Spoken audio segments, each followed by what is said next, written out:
অথচ আল্লাহ রাব্বুল আলামিন গান শুনতে, গান বলতে, প্রেমের সুরসুরিমূলক গান, বাজনা, নাটক, সিনেমা, এরপরে ড্যান্সিং প্রোগ্রাম, এরপরে ঝাঁকানাকার মঞ্চ, সঙ্গীতানুষ্ঠান, যাত্রাপালা, এগুলো বন্ধ ঘোষণা করেছেন কে?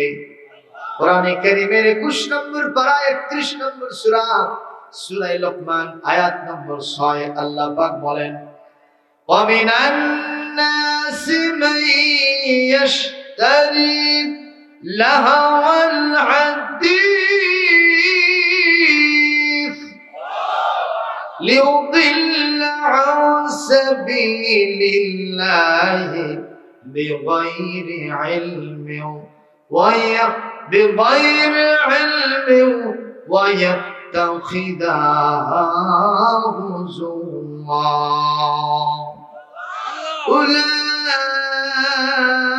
أولئك لهم عذاب مهين।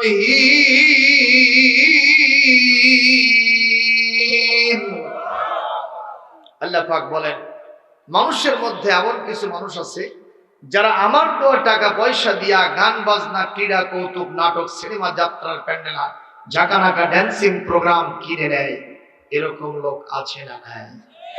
যেখানে যাত্রার প্যান্ডেল হয় সেখানে কি এমনি ঢোকা যায়? কি দেওয়া লাগে? টিকিট এমনি দেয়? কি দেওয়া লাগে ভাই? কিন্তু এখানে আপনারা কত টাকা দিয়ে ঢুকছেন? টাকা দিয়ে ঢুকছেন? আল্লাহর কোরআন অবারিত, সবাই আসবেন, শুনবেন। বিশ্ববাসীর জন্য, হেদায়েতের জন্য কিতাব নাজিল করেছেন কে? আল্লাহ। হুদাল লিন-নাস ওয়া বাইয়িনাতিন মিনাল হুদা ওয়াল ফুরকান। জোরে করে আল্লাহু আকবার। সুতরাং ওই জাতীয় লোকেরা যারা কোরআন না শুনে ওই গান বাজনা শুনতে যায়, তাদের এটাকে আল্লাহ পাক বলেছেন, উলাইকা লাহুম আযাবুন মুহিন, আমি তাদের জন্য অপমানজনক জাহান্নামের শাস্তি রেখে দিয়েছি। একটু জোরে বলি নাউযুবিল্লাহ। তাহলে আজ থেকে কি আমরা আর গান বাজনায় যাব? বাবুটাকে ধরে, আজ থেকে কি আমরা গান বাজনায় যাব? আপনারা তো বলবেন, হুজুর বেকায়দা করে ফেললেন কেন? শুরুতেই একেবারে ঠেকে দিয়েছেন আপনি। না, কোরআন যেহেতু আমাকে নিষিদ্ধ করলো, ওইগুলোতে না গেলে কি আমার পেটের ভাত সিদ্ধ হবে না ভাইজান? কোরআনে আসলে আপনার লাভ কি?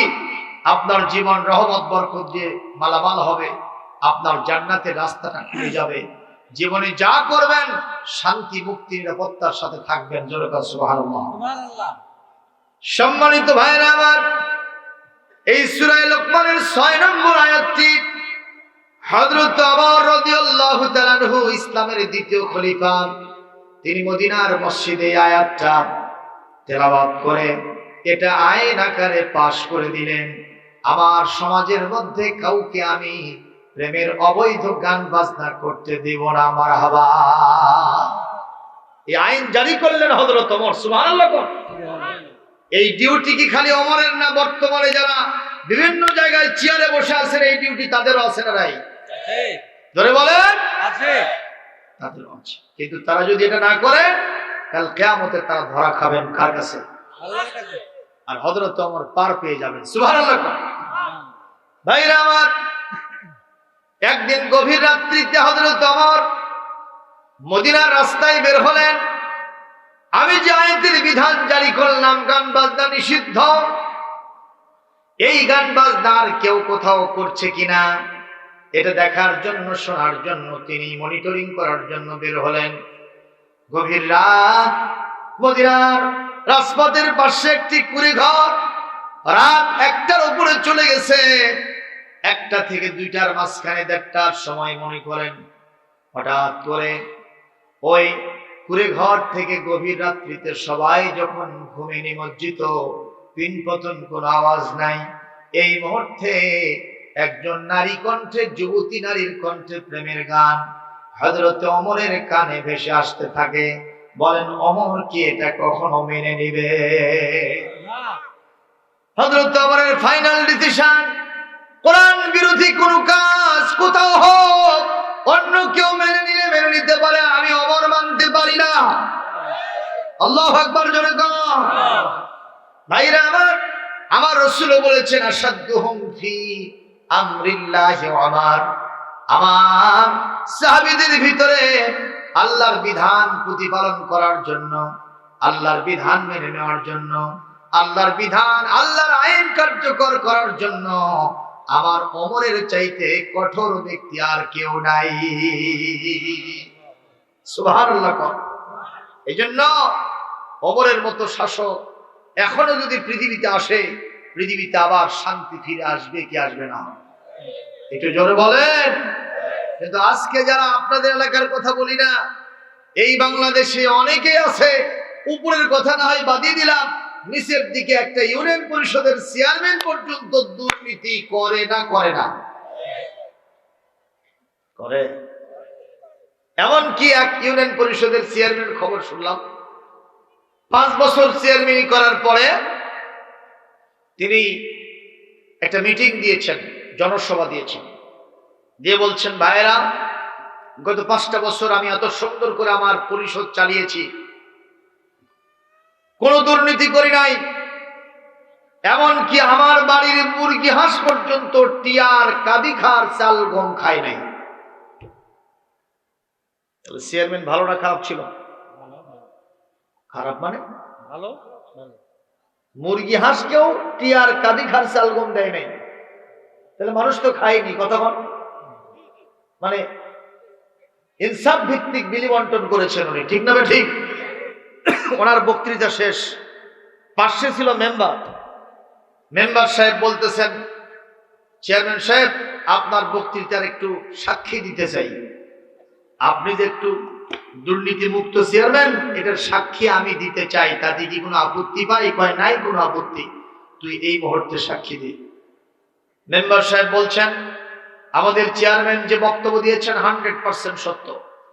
গত 5টা বছর উনি এত সুন্দর করে পরিষদ চালিয়েছেন, কোন দুর্নীতি করেন নাই, টিআর কাবি খান সালগম 2 নম্বরই 4 নম্বরই 22 নম্বরই করেন নাই, 100 কে তেল বেচেন নাই আর 100 কে লবণ বেচেন নাই, এমনকি ওনার বাড়ির মুরগি হাঁস পর্যন্ত টিআর কাবি খান সালগম খায় নাই, কারণ চেয়ারম্যান সাহেব উপজেলা থেকে তোলে ওটি আছে, বাড়িতে আনে না। কি সুবহানাল্লাহ কবেন? একটু জোরে কম। এরকম দুর্নীতিবাজ আমার দেশে আছে না নাই? আরে সেক্ষেত্রে ওমরের মতো শাসক আসলে এই দুর্নীতি বন্ধ হয়ে যাবে। সুবহানাল্লাহ। একজন কবি বলেছেন, ওমরকে পাওয়ার জন্য একটা ওমর এই জামানায় দাও হে মেহেরবান, একটা ওমর এই জামানায় দাও হে মেহেরবান, দিনের পথে অকাতরে, দিনের পথে অকাতরে বিলিয়ে দেবে প্রাণ, একটা ওমর এই জামানায় দাও হে মেহেরবান। ফিলিস্তিন আর কাশ্মীরেতে মরছে ধুকে ধুকে, কেউ যেন আজ নাই রে তাদের একটু চেয়ে দেখে। ঠিক না? ঠিক। ফিলিস্তিন আর কাশ্মীরেতে ধুকে, ফিলিস্তিন আর কাশ্মীরেতে মরছে ধুকে ধুকে, ওই ইউক্রেনে মুসলমানে মরছে ধুকে ধুকে, রোহিঙ্গার মুসলমানে মরছে ধুকে ধুকে, কেউ যেন আজ নাই রে তাদের একটু চেয়ে দেখে। একটা খালিদ পাঠাও তাদের, একটা আলী দিতে পাঠাও তাদের, দিতে পরিত্রাণ করতে আহ্বান, একটা ওমর এই জামানায় দাও হে মেহেরবান। জোরে একটা ওমর এই জামানায় দাও হে মেহেরবান, দিনের পথে অকাতরে, দিনের পথে অকাতরে বিলিয়ে দেবে প্রাণ, একটা ওমর এই জামানায় দাও হে মেহেরবান। বলি আমিন। আমার ভাইরা, গভীর রাত্রিতে হযরত ওমরের সিদ্ধান্ত, এই গান আমি বন্ধ করে দিব, কারণ ইন্নাল গিনা ইউমবিতুন নিফাক ফিল কলব, মানুষের অন্তরের মধ্যে গান মুনাফিকি পয়দা করে। বলেছেন বিশ্ব নবী জনাবে মুহাম্মদ রাসূলুল্লাহ, জোরে বলি সাল্লাল্লাহু আলাইহি ওয়াসাল্লাম। হযরত ওমর চিন্তা করলেন, এই বাড়িতে আমি ঢুকবো, মহিলার গান বন্ধ করব। একে তো প্রেমের গান, তারপরে আবার মহিলা মানুষ গায়, এরকম আমার দেশে আছে না নাই? আছে না নাই? বেবি নাজনীন আছে, রুনা লাইলা, আরেকটা মমতাজ ম্যাডাম আছে নাকি? মুসলমান, ওনাদের নাম আমি বললাম জন্য মন খারাপ করবেন না। এই জাতীয় অনেকে আছে যাদের চরিত্রের খবর নাই। বিয়ের আগে সোল হয় না, হয় না, এরকম ইতিহাস আছে না নাই? আমি কব না, আপনারাই কর। মুসলমান, খুব নজর দিয়ে কথা শুনবেন। হযরত আমার এই গভীর রাত্রিতে বাড়িতে ঢুকবেন, কিন্তু এত রাত্রে জানলা দরজা সব বন্ধ, ঠিক না ঠিক? কেমনে ঢুকবেন? এইবার তেনার চিন্তা, জানলা বন্ধ হোক, দরজা বন্ধ হোক, অপরাধ বন্ধ করবো, এটা আমার জন্য চ্যালেঞ্জ, ডিউটি। কে দিয়েছেন? আপনারা বলবেন ওমরের যেই ডিউটি, এটা কোথায় পাইলেন? বলে কোরআনে পাইলাম, সূরাতুল হজ 17 নম্বর পারা 22 নম্বর সূরা, সূরাতুল হজ্জের 41 নম্বর আয়াত। আল্লাহ পাক বলছেন, আল্লাযীনা ইম্মাক্কান্নাহুম ফিল আরদি আকামুস সালাহ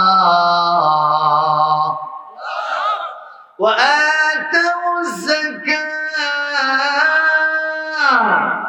ওয়া আমারু বিল মা'রুফ ওয়া নাহাউ আনিল মুনকার ওয়ালিল্লাহি আকিবাতুল উমুর।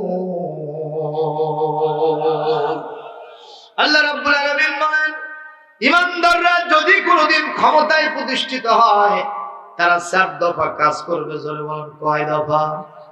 আরো জোরে, জোরে হলো না? সবাই বলেন, এইভাবে হাত তুলে বলেন, কয় দফা?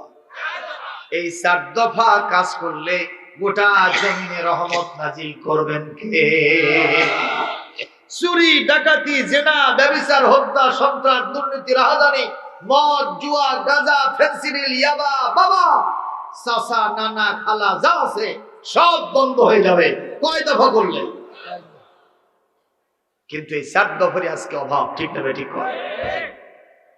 প্রিয় ভাইরা আমার, 1 নম্বর হলো ফার্স্ট সিটিং, যেটা হবে ইনগ্রাল সেশন, সংসদের উদ্বোধনী অধিবেশনে মাস্ট বি কম্পালসরি ইকামাতুস সালাত এজ এ হোল। যারা বয়সপ্রাপ্ত হয়ে গেছে তাদের প্রত্যেকের জন্য 5 ওয়াক্ত নামাজ পড়া বাউন্ড, না পড়লে 1 ওয়াক্ত নামাজ, না পড়লে 6 মাস জেল দেওয়া হবে। বলেন তো নামাজি বাড়বে না কমবে? এমনকি মরা বাপ পর্যন্ত কবর থেকে উঠে নামাজ পড়ার চেষ্টা করবে, ঠিক না ভাই? এখন তো গোয়েন্দা বাহিনীর লোকেরা অনেক জায়গায় খালি হুজুর খোঁজে, ঠিক কি না? ওই দিনে খুঁজবে হলো যারা বেনামাজি তাদেরকে। আপন বউ তাকে জাগায়া দিয়ে ছাড়বে, কয় আমার স্বামী জেলখানা যাবে, আমি তা মানতে রাজি নেই। আল্লাহু আকবার গো! এরকম একটা দৃশ্য আসুক, তা কি চান না? এই রানী সংকেল, ঠাকুরগাঁও এলাকার লোকেরা আপনারা জবাব দেবেন, এরকম একটা দৃশ্যের অবতারণা হোক, তা চান কিনা? কারা কারা চান? দুহাত তুলে আল্লাহকে দেখা।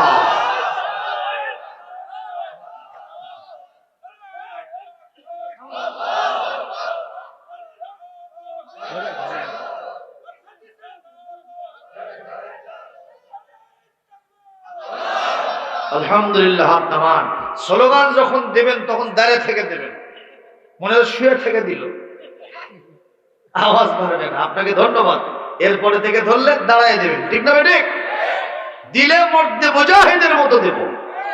এই যে আমার ভাই বললেন না, ভারতের মুস্কান মেয়েটা, হারা শত শত হায়নার আসতেছিল তার বোরকাকে ছিনতাই করবে, এই মুহূর্তে মেয়েটা একাই সামনে দাঁড়ায় বলছে, আল্লাহু আকবার, আল্লাহু আকবার, আল্লাহু আকবার, জোরে বলেন আল্লাহু আকবার।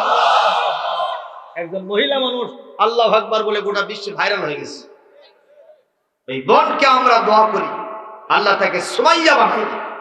আমিন বলি আল্লাহুম্মা আমিন। এক নম্বর নামাজ কায়েম। শুধু মুসল্লি নামাজ পড়লেই হবে, মসজিদের সভাপতি সেক্রেটারি নামাজ পড়ার দরকার হবে না সেই দিন। বলে বেনামাজি তো সভাপতি সেক্রেটারি হতেই পারবে না, ঠিক না ঠিক? আপনারা বলবেন হুজুর কোথায় আছে? সূরা তাওবা 18 নম্বর আয়াত আল্লাহ পাক বলেন, ইন্নামা ইয়া'মুরু মাসাজিদাল্লাহ মান আমানা বিল্লাহি ওয়াল ইয়াউমিল আখির ওয়া আকামাস সালাহ ওয়া আতাজ যাকাহ ওয়া লাম ইয়াখশা ইল্লাল্লাহ।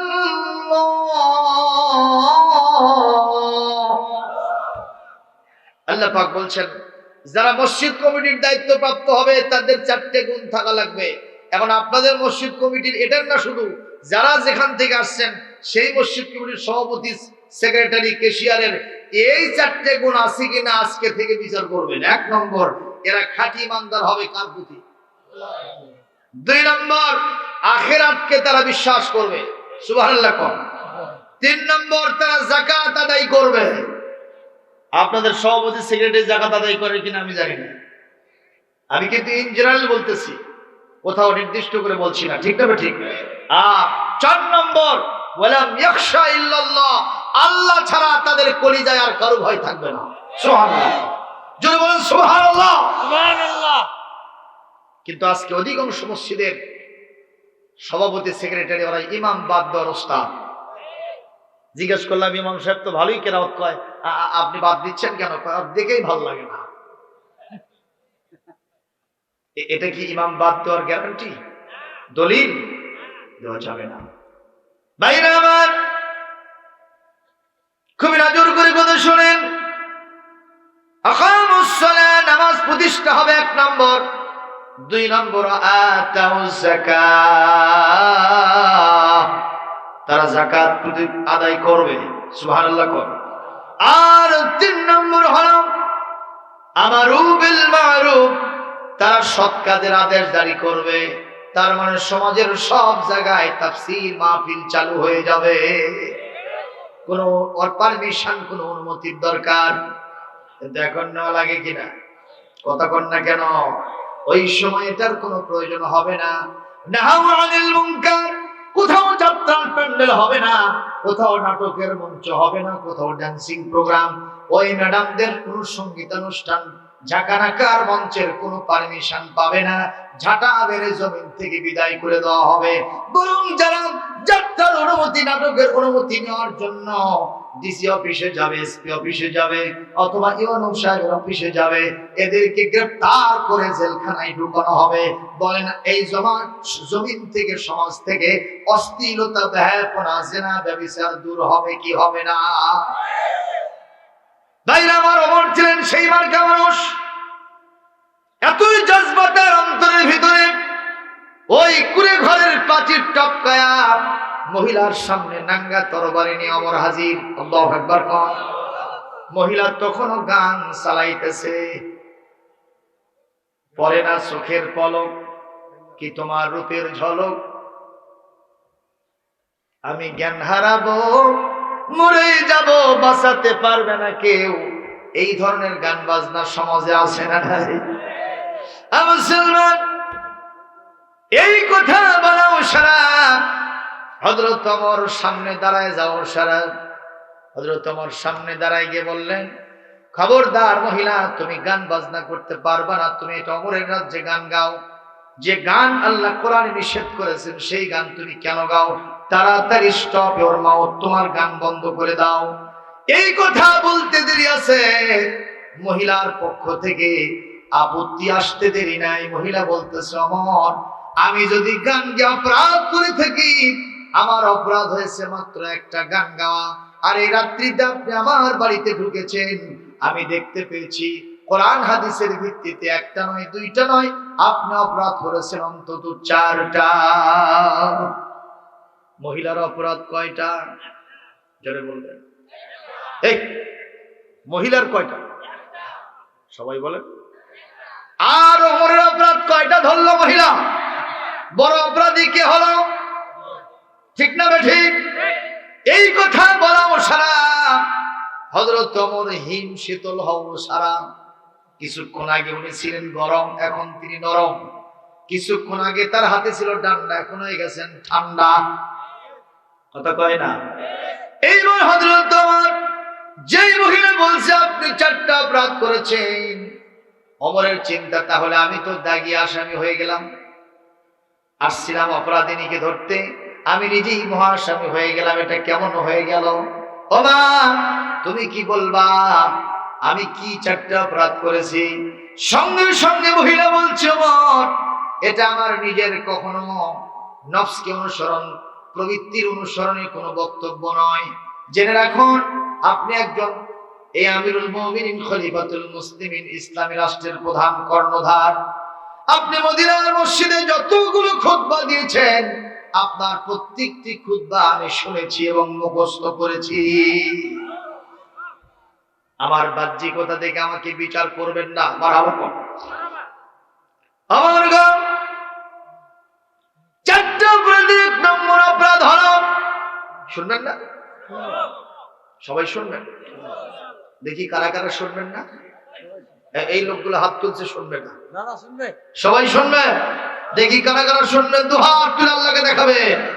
লিল্লাহি তাকবীর, লিল্লাহি তাকবীর। হাত নামান। প্রিয় উপস্থিতি, 1 নম্বর অপরাধ হলো কোরআনে কারিমের 18 নম্বর পারা 24 নম্বর সূরা, সূরার নাম হলো সূরাতুন নূর, আয়াত নম্বর 27।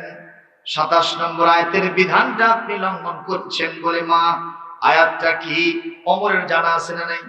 উনি একটু টেস্ট করার জন্য মহিলাকে বলছেন, দেখি আয়াতটা কি। যেই মহিলা কিছুক্ষণ আগে প্রেমের গান গায়, এই মহিলা তার মুখ থেকে এখন কোরআনের তেলাওয়াত চালায়। মহিলা বলতেছে, ইয়া আইয়ুহাল্লাযীনা আমানু লা তাদখুলু বুয়ুতান গায়রা বুয়ুতিকুম হাত্তা তাসতানিসু ওয়া তুসাল্লিমু আলা আহলিহা। জোরে বলেন। আল্লাহ রাব্বুল আলামিন পৃথিবীর ইমানদাররা নিজেদের বাড়ি কিংবা নিজেদের ঘর ছাড়া অন্যের বাড়িতে, অন্যের ঘরে যদি প্রবেশ করতে চাও, খবরদার সালাম না দিয়া, অনুমতি না নিয়ে কখনো ঢুকবা না। নিষেধকা, খবরদার ঢোকা যাবে না। লা তাদখুলু, এটা নেহির সিগা, নেহি হাজির। Don't permission, don't admission without permission. Permission ছাড়া তুমি যে জাতীয় লোক হও, তুমি প্রেসিডেন্ট হও, তুমি প্রধানমন্ত্রী হও, তুমি এমপি হও, তুমি মিনিস্টার হও, তুমি উপজেলা চেয়ারম্যান হও, মেয়র হও, কাউন্সিলর হও, মহিলা মেম্বার হও, পুরুষ মেম্বার হও, তুমি যেটাই হও না কেন, ডিসি হও, এসপি হও না কেন, ওসি হও না কেন, দারোগা হও না কেন, একটা কুড়ে ঘরের ভিতরেও যদি ঢুকতে চাও, দিন আনে দিন খায় একটা অটো ভ্যান চালক, একটা শ্রমিক মানুষ, কুলি মেথর মজুর মানুষ, তার বাড়িতেও যদি তুমি ঢুকতে চাও, আমি আল্লাহর বিধান হলো অনুমতি না নিয়া, সালাম না দিয়া ঢোকা যাবে। বিধানটা আল্লাহ, এর মধ্যে শান্তি আছে না নাই? গরিব মানুষ চিন্তা করে আমার বউ বিটিরে রেখে আমার বাড়িতে একটা প্রাচীর নাই, বড় একটা গেট নাই, আমার সুন্দরী বিবিটারে রেখে আমি দিন মজুরি দিতে আসছি, আমি কুলি শ্রমিকগিরি করতে আসছি, আমি বিদেশের জমিনে আসছি পেটের তাগিদে। আমার ষোড়শ মেয়েটা বাড়িতে থাকে, আমার স্ত্রীটা সুন্দরী মেয়েটা বাড়িতে থাকে, আমার স্ত্রী বাড়িতে থাকে, আমার বাড়িতে কোনো দরজা নাই, ভালো মতো একটা প্রাচীর নাই, আমার স্ত্রী তো খোলা পরিবেশেই থাকে, যদিও তার শরীরে কাপড় চোপড় থাকে, কে যে কখন গিয়া আমার বিবির সমস্ত অঙ্গ প্রত্যঙ্গ স্পর্শকাতর, আমার বিবির লজ্জাস্থান, আমার বিবির আব্রু ইজ্জত সব দেখে ফেলবে। আল্লাহ গো আমার মন টান টান করে, কি হবে কি হবে। কোরআনের আয়াত গ্যারান্টি দিচ্ছে, ইসলামী রাষ্ট্র যদি হয়, এই আয়াত যদি কোনোদিন ইমপ্লিমেন্ট হয়ে যায়, জাতীয় সংসদে পাস হয়ে যায়, একটা হারি সান্ডালের একটা বেন্ডের মেয়ে তার বউ হলেও, একটা দিনানে দিন খাওয়া মানুষের বউ হলেও, বাড়ি যদি কুড়ে ঘর হয়, জানলা দরজা যদি নাও থাকে, ওর দিকে কেউ কখনো তাকাতে সাহস পাবে না। আল্লাহু আকবার, জোরে বল আল্লাহু আকবার। এর নাম আল্লাহর আইন। কারণ আল্লাহর আইন চান কিনা? আল্লাহর আইনের মধ্যে শান্তি আছে না নাই? আমরা অনেক তন্ত্র মন্ত্র দেখেছি, ইজম দেখেছি, মতবাদ দেখেছি, সবগুলো বস্তা পচা হিসেবে প্রমাণিত হয়েছে, সবগুলো ডাস্টবিনে চলে গেছে, সবগুলো মরে গেছে, কোন শান্তি মুক্তি নিরাপত্তা দিতে পারে নাই। কেবলমাত্র শুধুমাত্র একমাত্র যেই তন্ত্র এবং মন্ত্র মদিনা মুনাওয়ারা 12.5 লক্ষ বর্গ মাইলকে শান্তির সাথে রেখেছিল, সেই আইন আল কোরআন এবং সুন্নাহর আইন প্রতিষ্ঠা হলে এই জমিনে আবার শান্তি হবে। এই কথার পক্ষে যারা আছেন দুহাত তুলে আল্লাহকে দেখা।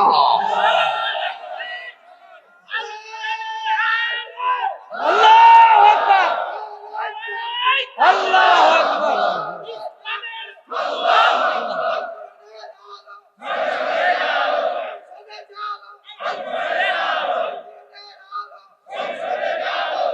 আলহামদুলিল্লাহ বলেন।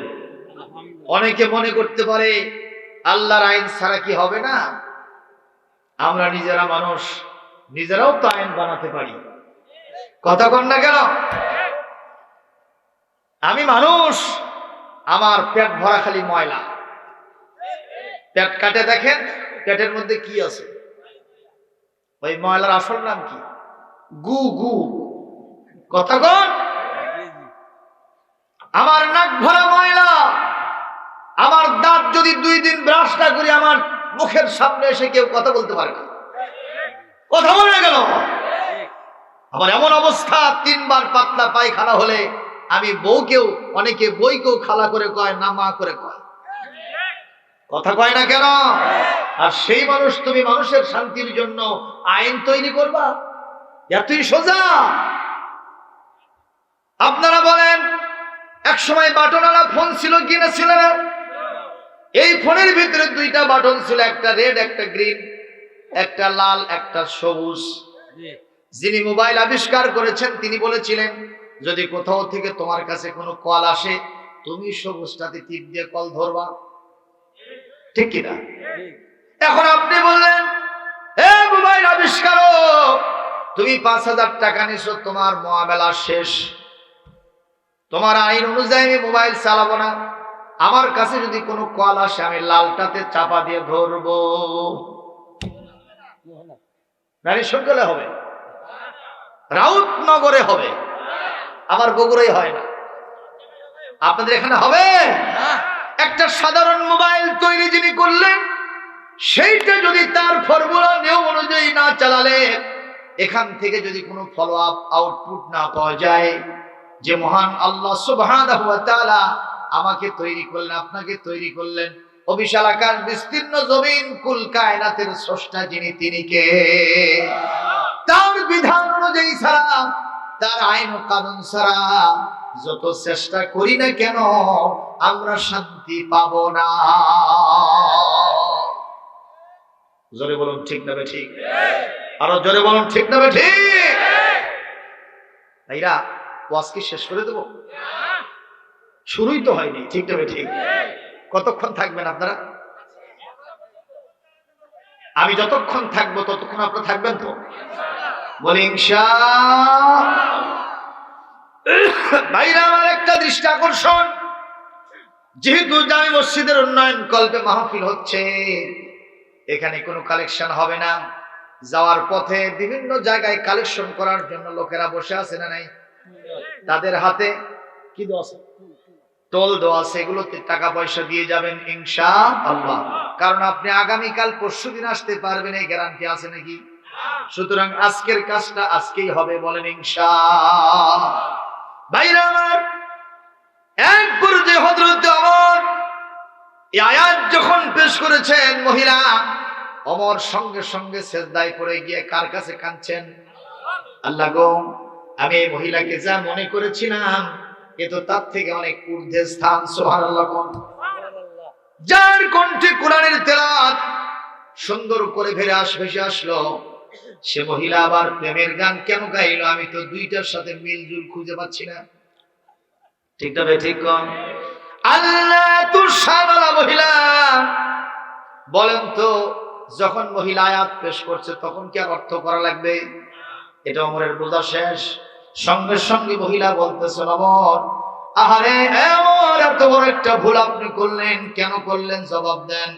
সঙ্গে সঙ্গে হযরত ওমর বলছেন, মা, আমি ভুল করেছি, মাফ করে দাও। হযরত ওমরের এই কথা শুনে মহিলা বলতেছেন, আল্লাহর কোরআনের বিধান লঙ্ঘিত হয়েছে, আপনি আল্লাহর কাছে মাফ চান, আল্লাহ যদি ক্ষমা করে দেন আমিও আপনাকে মাফ করে দিব। আচ্ছা, আপনারা বলেন তো, হযরত ওমর কি সত্যি অন্যায় করছেন? সত্যি করছে? অন্যায় করেন নাই। আপনারা বলবেন যে কেমনে? এই রাত্রিতে আপনি মাহফিল শুনতে এসেছেন, আপনার স্ত্রীও এসেছে, তাই না? বাড়িতে তালা দিয়ে আসছেন, সন্তান সন্ততিও আসছে। এখন এখান থেকে যখন যাবেন 12টার পরে, যে দেখেন বাড়ির ভিতরে কে যেন ঘুটুর মুটুর করছে। বলেন তো কে ঢুকছে? সবাই বল। এখন আপনি কি চোরকে ডাকে বলবেন, হে চোর, আসসালামু আলাইকুম, একটু দরজাটা খুলে দে, তোকে ধরবো?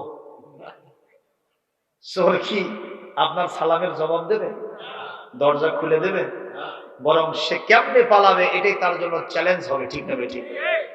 তো হযরত ওমর ওখানে গেছেন আসামি ধরতে। ঠিক না বেঠিক? আর উনি যদি সালাম দেন তো মহিলা তো গান বন্ধ করে দেবে, মালে জালে ধরা যাবে না, প্রমাণ সহ ধরা যাবে না। আর প্রমাণ সহ না ধরলে তার কোনো বিচার হয়, তাকে দোষী করা যায় না। ওনার হাতে রাষ্ট্রীয় পাওয়ার ছিল, প্রশাসনিক দায়িত্ব তার হাতে। সুতরাং তিনি দুষ্টের দমন করবেন, এতে যেখানে দুষ্ট চক্রকে পাওয়া যাবে সেখানেই তারে ধরতে হবে। জনগণ ঠিক কিনা? কোন পারমিশনের দরকার? ওমর ভুল করেন, সুবহানাল্লাহ বলেন। মহিলা আরো 3টা ভুল ধরবে। যখন কয়টা?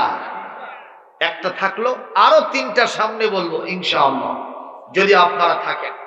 এই মুহূর্তে রেসিট করেছি কোরআন থেকে, কোরআনে কারীমের সূরাতুল আনফাল, এখানে 2 নম্বর 3 নম্বর আয়াত আপনাদের সামনে পড়েছি, 4 নম্বর হয়েছে। এই 2টি আয়াতের 3টি আয়াতের উপরে সংক্ষিপ্ত কথা হবে, এরপরে ওই ঘটনাটা বলবো, আপনাদেরকে নিয়ে মোনাজাত দিই, আমিও যাব, আপনারাও যাবেন ইনশাআল্লাহ। সম্মানিত উপস্থিতি, আল্লাহ পাক এখানে বলেছেন, পৃথিবীর ইমানদার, তোমরা কি সফল হতে চাও? তোমরা কি খাঁটি ইমানদার হতে চাও? তোমরা কি আমার জান্নাতে যেতে চাও? আল্লাহ আমাদের প্রশ্ন করেছেন, আমরা কি জান্নাতে যেতে চাই? কারা কারা চাই? হাত তুলে আল্লাহকে দেখায় বা আল্লাহ কবুল করুন বলি আমি। তাহলে তোমাদেরকে 5টা কাজ করতে হবে। যেটা বলুন কয়টা? 1 নম্বর, ইন্নামাল মুমিনুনা আল্লাযীনা ইযা যুকিরাল্লাহু ওয়াজিলাত কুলুবুহুম ওয়া ইযা তুলিয়াত আলাইহিম আয়াতুহু যাদাতুহুম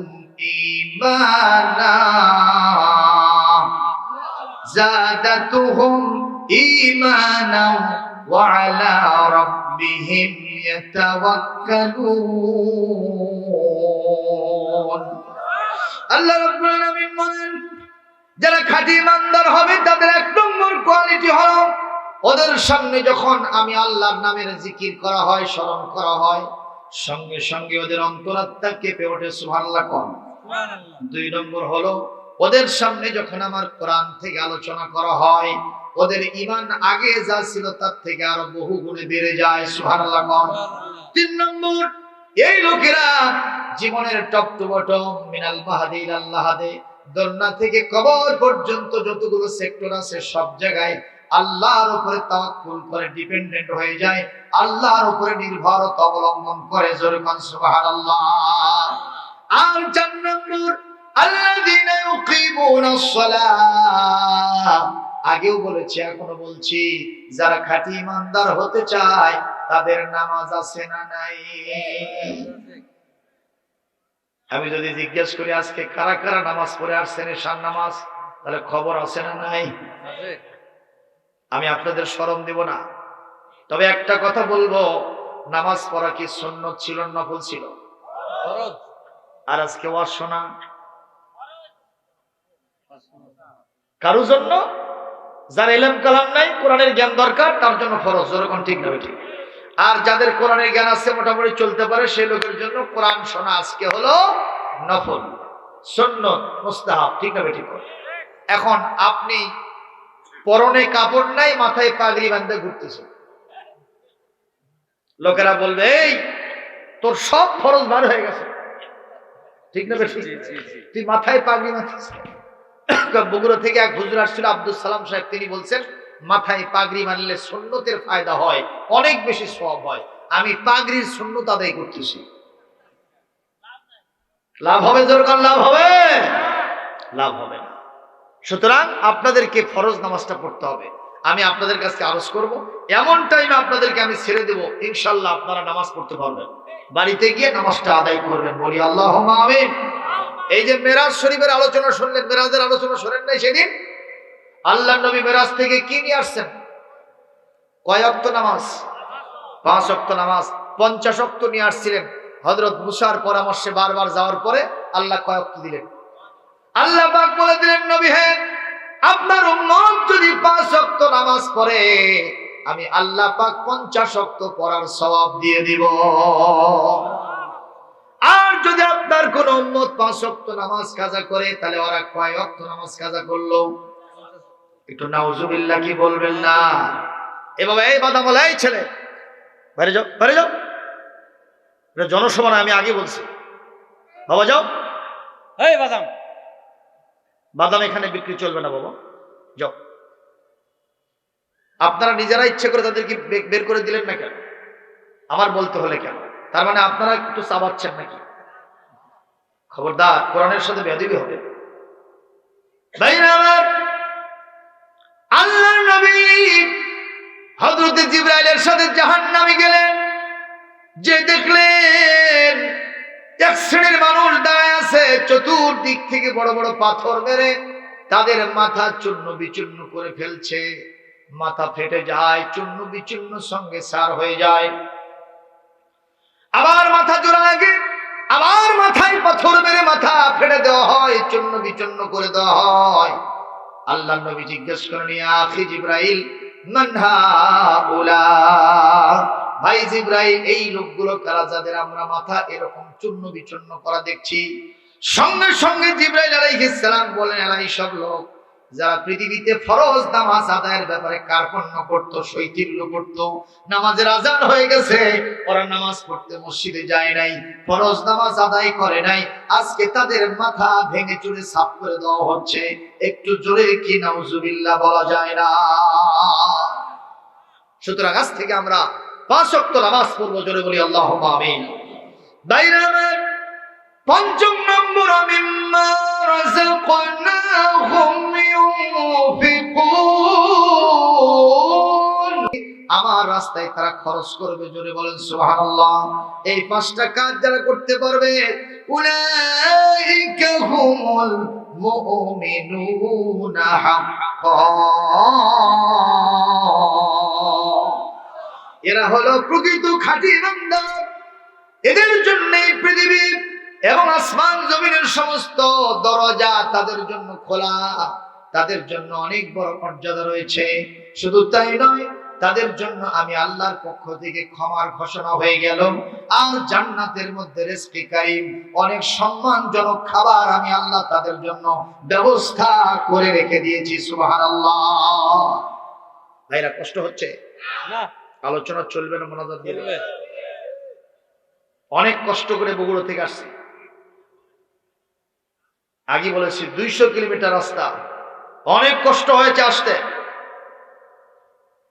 একজন লোক যদি মাহফিল থেকে ওঠেন, আমি ওয়াজ সঙ্গে সঙ্গে স্টপ করে দিয়ে মনোযোগ দিই।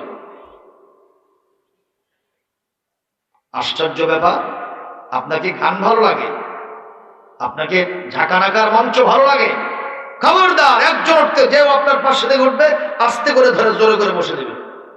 বলি আমি এক নম্বর কথা হলো ইযা যুকিরাল্লাহু ওয়াজিলাত কুলুবুহুম, ঈমানদারদের সামনে আল্লাহর নাম উচ্চারণ করলে ঈমানদারের অন্তর কেঁপে ওঠে। সুবহানাল্লাহ। এখন আমাদের দেশে কিছু জিকির আছে না নাই?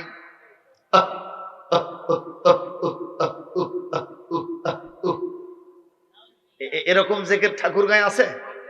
জোরকন আছে? জিকিরের কি সাইজ! আবার এক জায়গায় জিকির করতেছে আব্বা আল্লাহ, আব্বা আল্লাহ, আব্বা আল্লাহ। আচ্ছা, আব্বা কি আল্লাহ হয়? আছে না নাই কোন? আবার জিকিরের কাওয়ালি হচ্ছে আমি ডুব দিয়েছি প্রেম দরিয়ায় তোমারই দরবারে, পাইব বলে ঘুরে রেখা যা তোমারই কদমে। হিয়ে হিয়ে হিয়ে হিয়ে আছে না নাই কোন? আছে না নাই? তুমি বাবা গোলাপের ফুল, তুমি বাবা নূরের পুতুল। বাবা কি নূরের পুতুল হবে?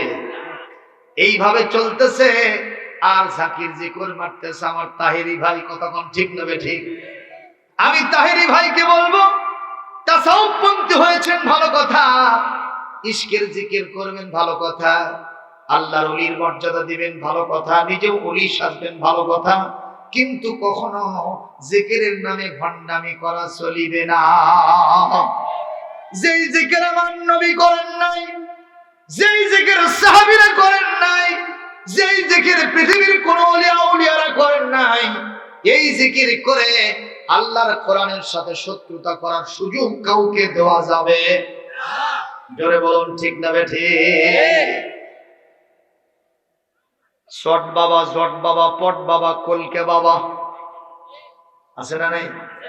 আমার বগুড়ার এক বক্তা সুন্দর করে গান বাজাইছে, এর বিরুদ্ধে গান বানাইছে, গজল বানাইছে। আমি বলবো সেটা, ও বাবা পাগলা বাবা, ও বাবা ল্যাংটা বাবা, ও বাবা শট বাবা, জট বাবা, পট বাবা, কলকে বাবা, কবরেতে বাঁচাবে তোর কোন বাবা? এ মাথায় আছে চুলের জট, গায়ে আছে সালার শট, হাতে আছে মদের পট, আবার গাজার কলকে হাতে নিয়ে জিকির করে হু খাজা, হু খাজা, হু খাজা। ও বাবা পাগলা বাবা, ও বাবা ল্যাংটা বাবা, ও বাবা শট বাবা, জট বাবা, পট বাবা, কলকে বাবা, ওই হাসরেতে বাঁচাবে তোর কোন বাবা? এই যুগের কথা হলো ঠিক কিনা? এরা হলো ভণ্ড, দিতে হবে দণ্ড, বাড়তে হবে ঠান্ডা, করে দিতে হবে ঠান্ডা। জোরে বলুন ঠিক কিনা? এরা সৌদি আরবে গিয়েও শয়তানি করে। সৌদি আরবে মসজিদ হারামের বাইরে বসে থেকে ওরা কয়েকজন এরকম জিকির করতেছে, প্রেম করতেছে। তো পুলিশেরা মনে করছে বোধহয় হাঁপানি হয়েছে, কারণ সৌদি আরবে তো এইসব জিকির নাই। ঠিক না ঠিক আছে? এগুলো সব ধরে একটা ট্রাকে উঠায় নিয়ে গেছে হাসপাতালে। নিয়ে যাওয়ার পরে ডাক্তারি টেস্ট মেস্ট যা ছিল সব করছে, করে দেখে কোনো হাঁপানি নাই। তো চিন্তা করলো এরকম করলো কেন? বাংলাদেশের এক শায়েখকে ডেকে নিয়ে বলছে, ইয়া আইয়ুহাস শায়েখ উনজুর ইলাইহিম মাযা মারাদুহুম মাযা শানুহুম মাযা হাজাতুহুম, দেখো তো এদের হলোটা কি? সে বলছে, স্যার এদের তো কোনো অসুখ বিসুখ নাই, হাঁপানিও নাই, ঝাঁপানিও নাই। কি হয়েছে এদের? বলে এরা তরিকা ভক্ত লোক, তো জিকিরের মশান দিছে। চিন্তা করছে যে জিকির কোরআনে নাই, হাদিসে নাই, ইসলামী শরীয়তে সুন্নতে নাই, সেই জিকির করতেছে। একেবারে পাছার কাপড় তুলে 10টা করে মেয়াদ, আর হাঁপানিও নাই, ঝাঁপানিও নাই। মারহাবা গো।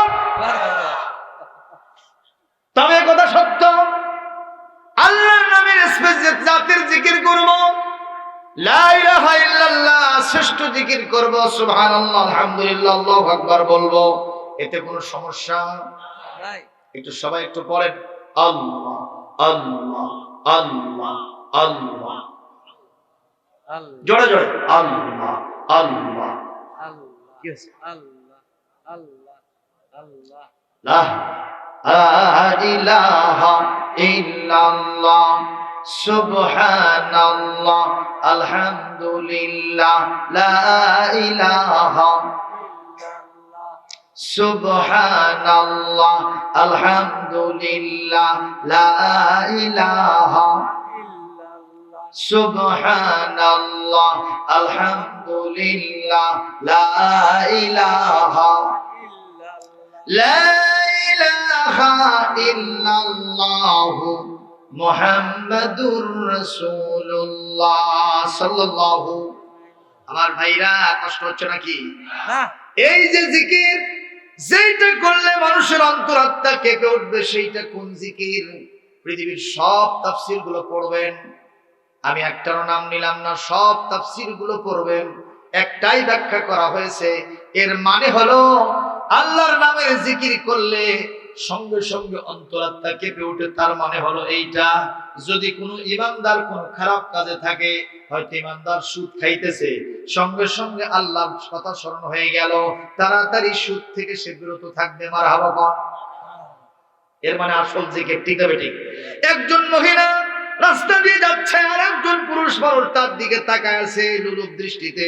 যখনই মনে হলো আইরে আল্লাহ তো আমার দিকে তাকায় আছেন, আমি কেন মহিলার সৌন্দর্যের দিকে তাকায় আছি, গুনাহে কবিরা হয়ে যাইতেছে, জাহান্নাম ছাড়া উপায় থাকবে না, সঙ্গে সঙ্গে সে দৃষ্টি ফিরায় নেবে। এর নাম হলো আল্লাহর জিকির। মারহাবা বল। একজন লোক বেনামাজি ছিল, নামাজ পড়ে না, অন্যান্য মুসল্লিরা নামাজে যায়, হঠাৎ করে আসসালাতু খায়রুম মিনান নাওম, হাইয়া আলাস সালাহ, হাইয়া আলাল ফালাহ আওয়াজ আসলো, আল্লাহর নামের স্মরণ হয়ে গেল, সে আর নামাজি থাকলো না, ওযু গোসল করে মসজিদে ঢুকে পড়লো, একা জিকির করলো। যেরকম সুবহানাল্লাহ। এরকম একটি ঘটনা আপনাদের সামনে বলবো। বিশ্ব নবী বুখারী এবং হাদিসের বুখারী এবং মুসলিম শরীফের হাদিসের মধ্যে একটি বাবুল বির সিলার একটা হাদিস বর্ণনা করেছেন। আল্লাহর নবী বলেন, বনী ইসরাইল যুগের তিনজন লোক, তিন বন্ধু একদিন রাস্তার ভিতরে সফর করার জন্য বের হয়েছেন। কয়জন? তিনজন। মরুভূমির ভিতরে কোনো কি বিল্ডিং আছে? না। কোনো মাল সামান আছে? কিছুই নাই। পাহাড় ছাড়ার কিছুই নাই। হঠাৎ করে আকাশে কোনো মেঘ নাই, মরুভূমির মাঝখানে যখন গেছেন, মুষলধারে বৃষ্টি শুরু হয়ে গেল। বিপদ বাড়লো না কমলো? মানুষের একটা নেচার স্বভাব হলো, গরম হলে সমস্যা নাই, কিন্তু বৃষ্টি হলেই আর থাকে না। এই যে এখন আপনারা বসে আছেন, যদি আকাশ থেকে বৃষ্টি আর ঝরঝর করে পড়ে, বক্তা তক্তা হয়ে যাক, তাতে সমস্যা নেই, আপনারা আগেই পালাবেন। ঠিক না? ঠিক। এই তিন বন্ধু চিন্তা করলো, বৃষ্টি থেকে বাঁচানোর জন্য আমাদের একটা আশ্রয় প্রশ্রয় খোঁজা দরকার। কোথায় যাব? এক দৌড় দেশে পাহাড়ি এলাকার দিকে, পাহাড়ের দিকে, যে দেখে একটা গুহা, সুন্দর একটা উন্মুক্ত গুহা, পরিষ্কার পরিচ্ছন্ন। ওই গুহার ভিতরে গর্তের মধ্যে তিন বন্ধু লুকায় গেছে বৃষ্টি থেকে নিজেদেরকে বাঁচানোর জন্য। কিছুক্ষণ ওখানে বসে থেকেছে, হঠাৎ করে ওই পাহাড়ের উপর থেকে ইয়া বড় একটা পাথর গড়তে গড়তে গড়তে গড়তে এসে গুহার মুখে এমন ভাবে চাপা দিয়েছে, অক্সিজেন পর্যন্ত বন্ধ হয়ে গেছে, চতুর্দিকে আর কিছু দেখা যায় না, অন্ধকার ছাড়া। জবাব দেন, ওদের বিপদ মুসিবত বাড়লো না কমলো? যেখানে গিয়ে বাঘের ভয়, সেখানেই যেন রাত্র হয়। জোর ঠিক হবে? ঠিক। এই মুহূর্তে তারা যে ওখানে আছেন, ওই দেশের সরকার কি তা জানে? ওদের বাড়িতে বউ বেটি আত্মীয় স্বজন ছেলে মেয়ে বাপ মাও কি জানে? তাদের অন্যান্য আত্মীয় স্বজন কেউ জানে না। তখন কি মোবাইল টেলিফোন ছিল? ওই যে ঢাকায় রানা প্লাজা ধ্বংস হলো, যাদের হাতে মোবাইল ছিল তারা বাড়িতে ফোন করে বলেছিল, আমি অমুক তলায় আটকা পড়ছি। ওখান থেকে অনেক কষ্ট করে উদ্ধার করা গেছে। কিন্তু এই তিন বন্ধুর হাতে মোবাইল নাই, টেলিফোন নাই, কেউ জানে না। বলেন তো, যেখানে কারো কোনো জ্ঞান নাই, কারো কোনো জানাশোনা নাই, ওই জায়গার খবর যিনি রাখেন তিনি কে? এই মুহূর্তে তিন বন্ধুর চিন্তা, কেউ যখন আমাদের কাছে এই দৃশ্য দেখে নাই, এই মুহূর্তে আমরা আল্লাহর দৃষ্টির বাহিরে নাই। সুবহানাল্লাহ। লা তুদরিকুহুল আবসার ওয়া হুয়া ইউদরিকুল আবসার ওয়া হুয়াল লতীফুল খাবীর। আল্লাহ রাব্বুল আলামিন কোরআনে কারীম সূরাতুল আনআম 103 নম্বর আয়াতের ভিতরে বলেন, পৃথিবীর কোন দৃষ্টি আমার দৃষ্টিকে আয়ত্ত করতে পারে না, আমি পৃথিবীর সব দৃষ্টিকে আয়ত্ত করতে থাকি, আর আমি আল্লাহর চাইতে সূক্ষ্মদর্শী আসমান আর জমিনের মধ্যে কেউ নাই। তাহলে সব যিনি দেখেন তিনি কে? আল্লাহ। আমরা যে এখানে বসে আছি আমাদেরকে কে দেখতেছেন ভাই?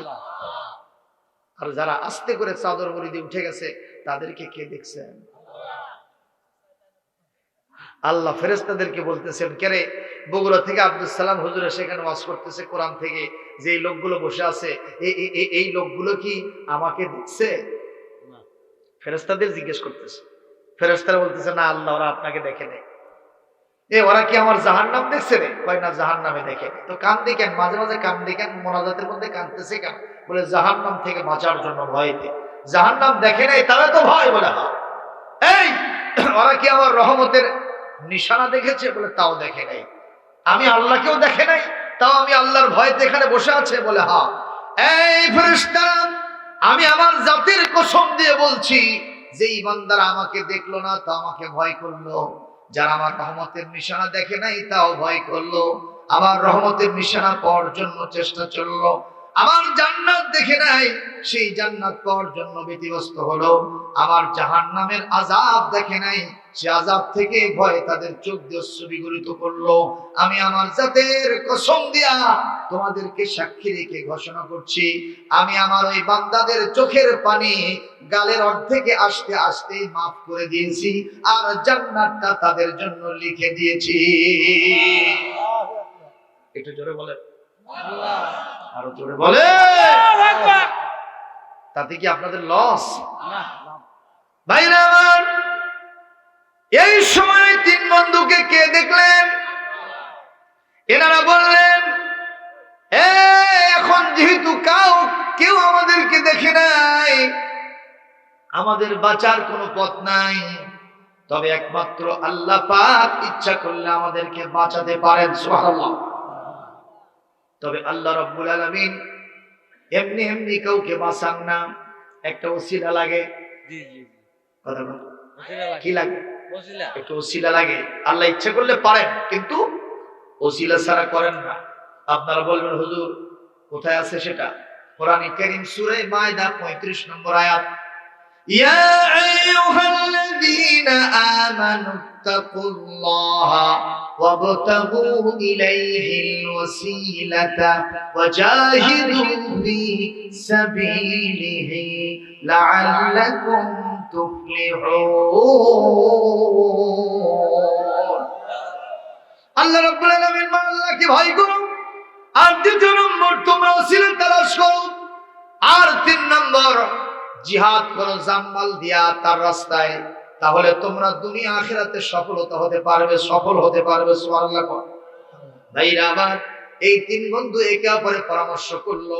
আল্লাহ রাব্বুল আলামিন এই পৃথিবীতে আমাদের যদি কোনো নেক কাজ থাকে, যে কাজটা আমরা কেবলমাত্র তার ভয়েতে, তার জিকিরে ফিকিরে, তার স্মরণে আমরা করেছিলাম, এরকম কোন কাজ যদি থেকে থাকে, সেই কাজের সেই আমলের ওসিলা করে আজকে আল্লাহর কাছে দোয়া করো।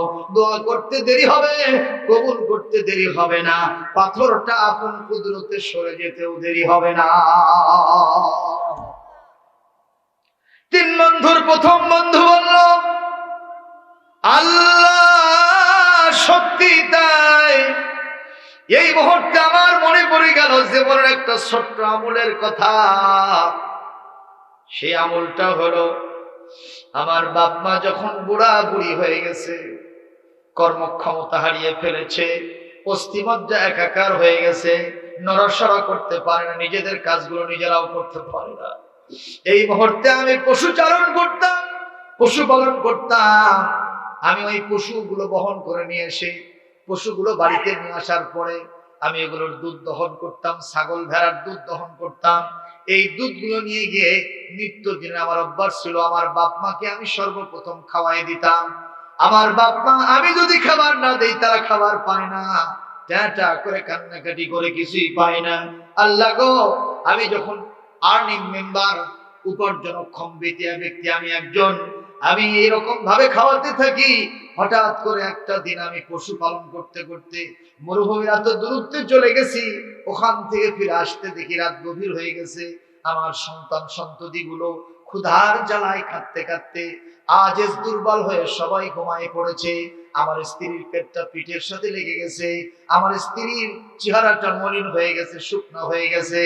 আরে আমার নিত্যদিনের অভ্যাস, আমি সর্বপ্রথম দুধ দহন করে আমি বাপ মাকে খাওয়াই।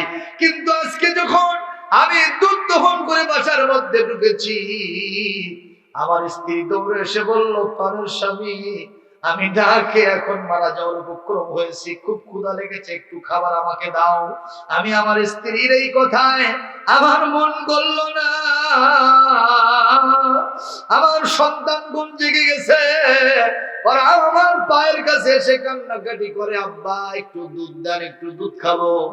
আমার মন গলল না। আমার নিত্যদিনের অভ্যাস অনুযায়ী আমি দুধের পেয়ালা নিয়ে সর্বপ্রথম বাপ মার কাছে চলে গেলাম। আমি যখন বাপ মার কাছে গেছি, যাওয়ার পরে দেখি আমার বাপ মা ক্ষুধার কষ্টে, ক্ষুধার কারণে আজ যা দুর্বল হয়ে ওনারাও ঘুমায় চলে গেছেন। আমি চিন্তা করলাম এই মুহূর্তে কাঁচা ঘুমে ডাক দিলে আরো বেশি কষ্ট হবে। আমি দুধের পেয়ালা নিয়ে শিওরের পাশে দাঁড়ায় থাকবো, যতক্ষণ পর্যন্ত বাপ মা না জাগবে আমি তাদেরকে জাগাবো না। আল্লাহু আকবার। এরপরে গভীর রাত্রে সুবহে সাদেকের পূর্বে আমার বাপ মা ঘুম থেকে এমনিতেই জেগে গেল। আমি এই মুহূর্তে এই দুধের পেয়ালা বাপ মাকে দিলাম। তারা এত বেশি খুশি হয়েছে, আমার এই কষ্ট দেখে তারা চোখ থেকে দরদর করে পানি ফেলে আমার কল্যাণের জন্য দোয়া করেছে। ওনারা দুধ পান করার পরে যতটুকু দুধ থাকলো এইটা নিয়ে গিয়ে আমার বিবিরে খাওয়াইলাম, আমার সন্তান সন্ততি খাওয়ালাম। লাস্টে যতটুকুন ছিল, আমিও তো অভুক্ত ছিলাম, সর্বশেষ যতটুকুন ছিল ওইটা আমি খাইলাম, পান করলাম। আল্লাহ গো, আল্লাহুম্মা ইন কুনতা তা'লামু ইন্নী ফাআলতু হাযা ইবতিগাআ মারদাতিকা فافرج عنا ما نحن فيه من السخرة أو كما قال النبي صلى الله عليه وسلم رواه البخاري ومسلم متفق عليه ورواه مشكاة المصابيح আল্লাহর নবী বলেন, তিন বন্ধুর প্রথম বন্ধু আল্লাহর কাছে দোয়া করে, আল্লাহ আমি ইচ্ছা করলে সর্বপ্রথম এই দুধটা আমার বিবির খাওয়াই দিতে পারতাম, যেহেতু বিবি আমার কান্না করতেছে। আমি ইচ্ছা করলে দুধটা সর্বপ্রথম সন্তানদেরকে আমি প্রথমে খাওয়াতে পারতাম, নিজের জানে দিতে পারতাম, তা দেই নাই। আমি আমার বাপ মার মুখে দিয়েছি। আল্লাহ কেন দিলাম? আপনি তো বলেছেন ওয়াসাইনাল ইহসানা বিওয়ালিদাইহি ইহসানা।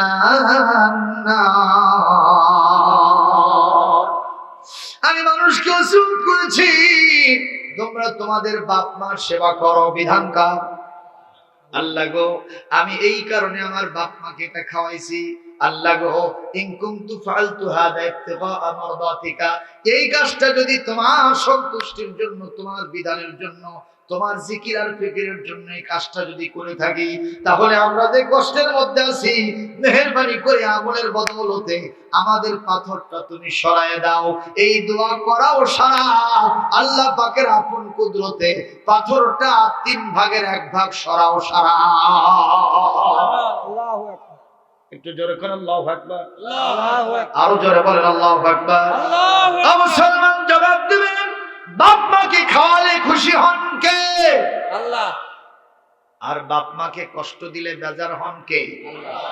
খুশি হয় কে? শয়তান। শয়তান। বাপ মাকে কষ্ট দিলে কে খুশি হয়? শয়তান। আর বেজার হন কে? আল্লাহ। আর বাপ মাকে রাজি খুশি করলে খুশি হন কে? আল্লাহ। বেজার হয় কে? শয়তান। শয়তান। আমরা কি শয়তানকে খুশি করতে চাই? না। একজন কবি বলেছে, ও গো মা তুমি এ ধরনের শ্রেষ্ঠ নিয়ামত, তোমারই পদ তলে রয়েছে জান্নাত। এ ধরনের থাকতো গো ফুলো পাখি, এ পৃথিবী থাকতো গো মায়া মোহহীন, যদি না পেত মায়ের মায়ারি হাত, যদি না পেত মায়ের মায়ারি হাত। ও গো মা তুমি এ ধরনের শ্রেষ্ঠ নিয়ামত, তোমারই পদ তলে রয়েছে জান্নাত। ভাইরা, মাকে কষ্ট দেওয়া যাবে? পারবেন? কষ্ট দিতে পারবেন? যদি আপনি আপনার মা বাবাকে কষ্ট দেন, আপনার সন্তান আপনাকে এর চেয়ে ডবল কষ্ট দেবে। একটা প্রমাণ বাস্তব দেই। এক পিতা মাতাকে তার সন্তান খুব কষ্ট দেয়, বেশি কথাবার্তা বলে, টাকা পয়সা মদ জুয়া গাঁজা ফেন্সিডিল খায় খায় শেষ করে দেয়। এটা কি মা বাবা চোখে দেখতে পারে? ভাই কোন যে আমাদের টাকা পয়সা কামাই করা বাড়ি ঘর সব শেষ করে দিচ্ছে, চোখের সামনে এটা আমরা দেখতে পারি না। ওসিয়ত দেয়, নসিহত দেয়, একটু কথাবার্তা বলে, সহ্য করে না। একদিন ওর ছোট্ট ছেলেটাকে বলতেছে, বাবা ধরো তো। কেন? যে তোমার দাদি এই পেশাল আর ভাল লাগে না, তোমার দাদিকে ওই জঙ্গলের মধ্যে ফেলে দিয়ে আসবো। আস্তে করে ভাউড়া করটা কি বলেন আপনারা? এই যে ভার ভার এর বউরা বলে ভাউড়া, এই ভাউড়ার উপরে উঠাইছে, মাকে উঠাইছে। উঠানোর পরে এক পাশে ওই ছেলেটা ধরছে, আর এক পাশে তার বাবা ধরেছে।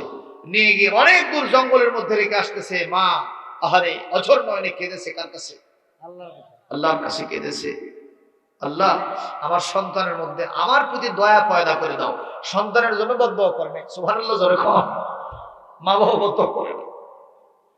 যখন ফিরে আসতেছে তখন ছেলেটা বলতেছে, আব্বা এই ভাউরাটা, এই সিকাটা আর বাংটা একটু ভালো করে রেখে দিবেন। বাপ বলতেছে, বাবা কেন? কাজে আপনি যখন বুড়া হবেন তখন আমরা দুই ভাই মিলে আপনাকে নদীর মধ্যে ফেলে দিয়ে আসবো। একটু জোরে সুবহানাল্লাহ বলবেন না?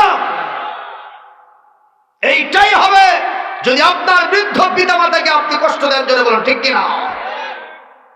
আজকাল এমনও কুলাঙ্গার সন্তান আছে, যেই সন্তানরা বাবের কাছে মায়ের কাছে মদের টাকা চায়, জুয়া খেলার টাকা চায়।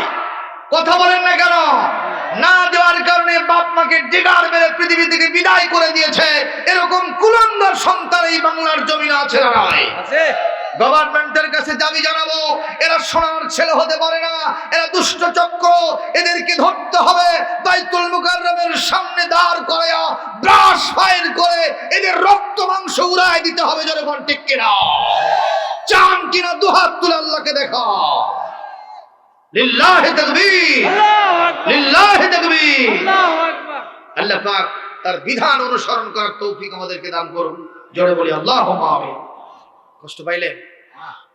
ওনারা কি বের হতে পারছেন? আর কয় ভাগ আছে? আস্তে করে শুধু বাহিরের আলোটা ভেতরে ঢুকতেছে, অক্সিজেনটা একটু চালু হয়েছে। সুবহানাল্লাহ।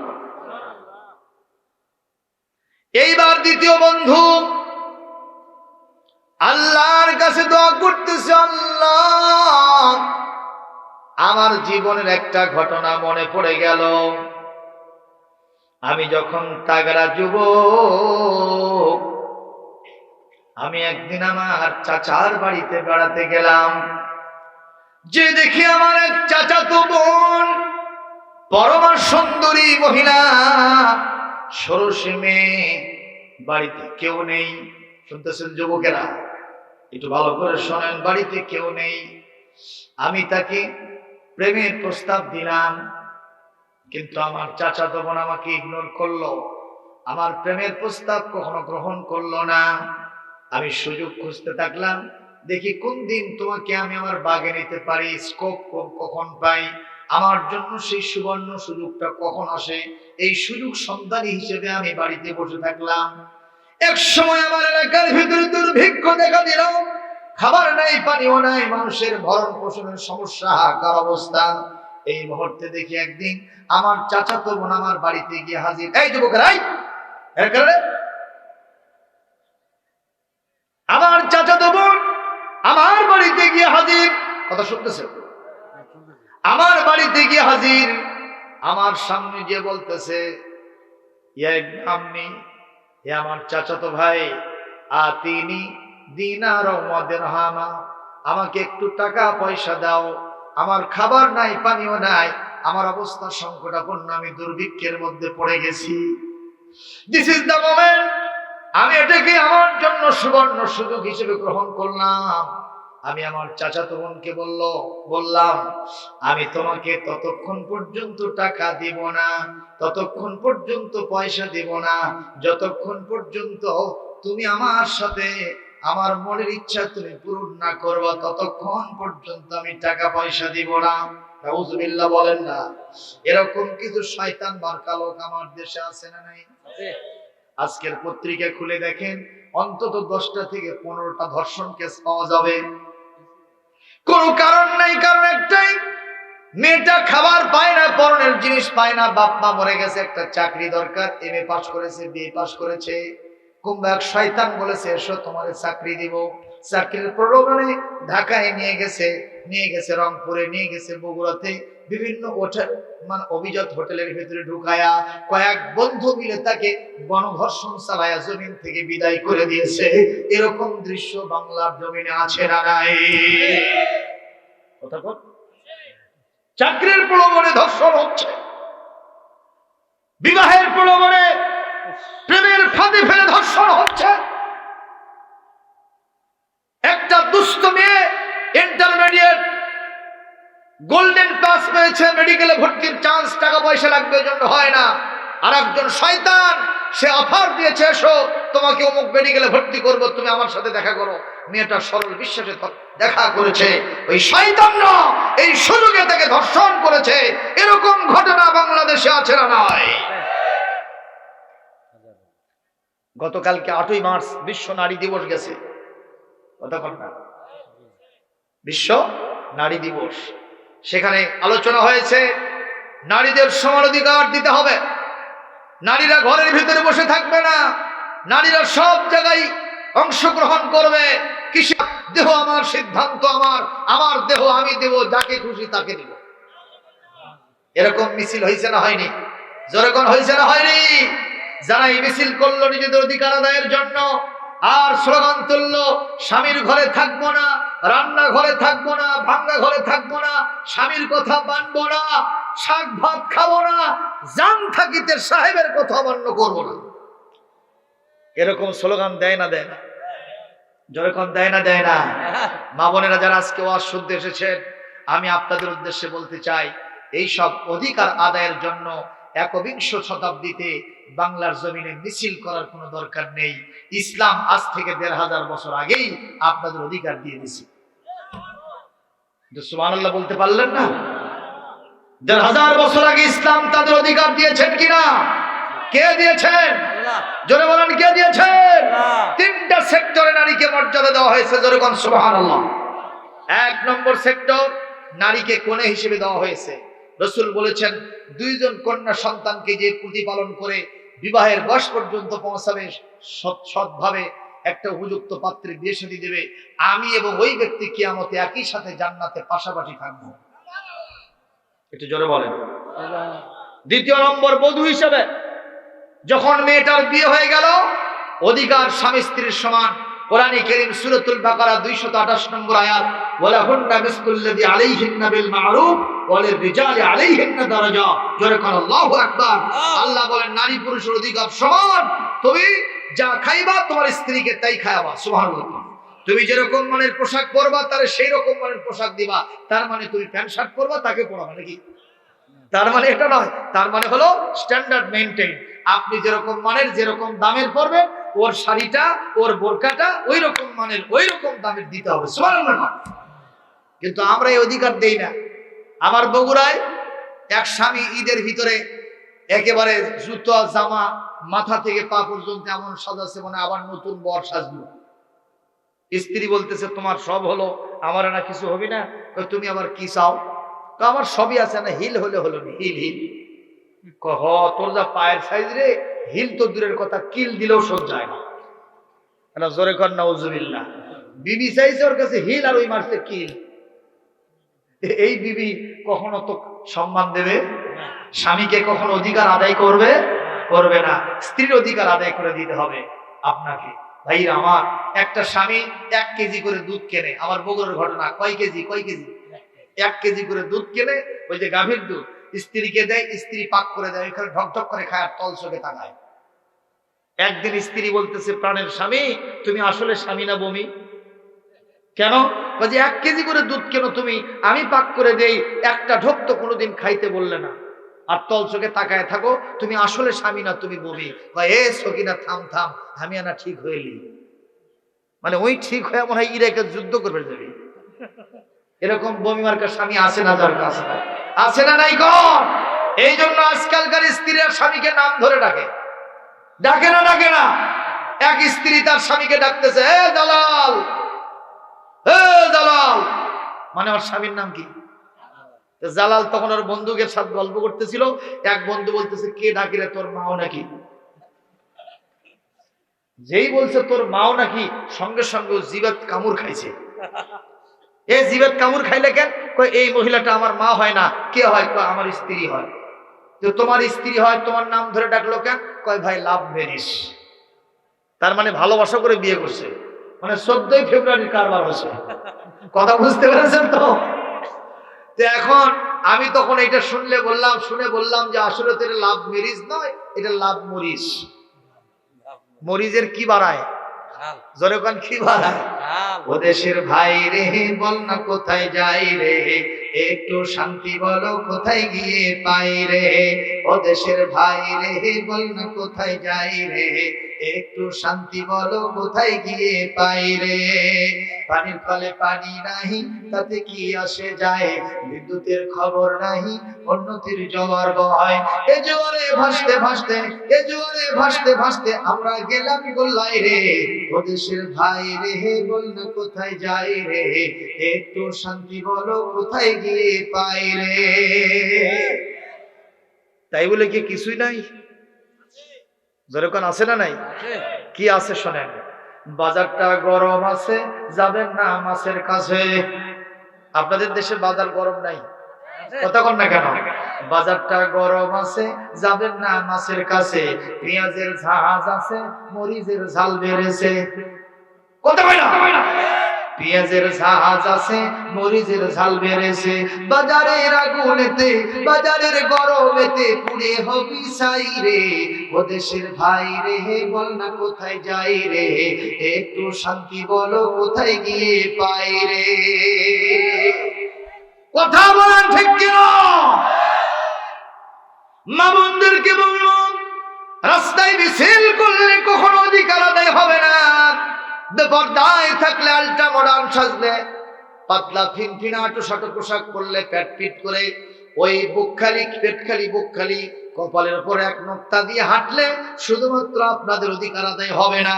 অধিকার আদায় করার জন্য, অধিকার পাওয়ার জন্য কোরআনের বিধান মানতে হবে, ঠিক কিনা? আল্লাহ পাক তৌফিক দিন, বলি আমিন। এরপরে আসেন 3 নম্বর, মাতা হিসেবে মায়েদেরকে মর্যাদা দিয়েছেন কে? আল্লাহ নবীর কাছে সাহাবী জিজ্ঞেস করেন হুজুর খেদমত করব কার? হুজুর বললেন তোমার মার। তারপরে কার? বলে তোমার মার। তারপরে কার? বলে তোমার মার। কয়বার? এরপরে বললেন তারপরে কার? বলে তোমার পিতার। ও আপনারা যারা পিতার জাত আছেন একটু জবাব দেন, পুরুষের জাত যারা আছেন, পুরুষের উপরে মহিলার মর্যাদা আল্লাহ পাক কয় গুণ বাড়ায়া দিলে। তাহলে মহিলাদের কি ইসলাম ঠকাছে না জিতাইছে? জোরে বলেন মারহাবা, আরো জোরে কোন সুবহানাল্লাহ।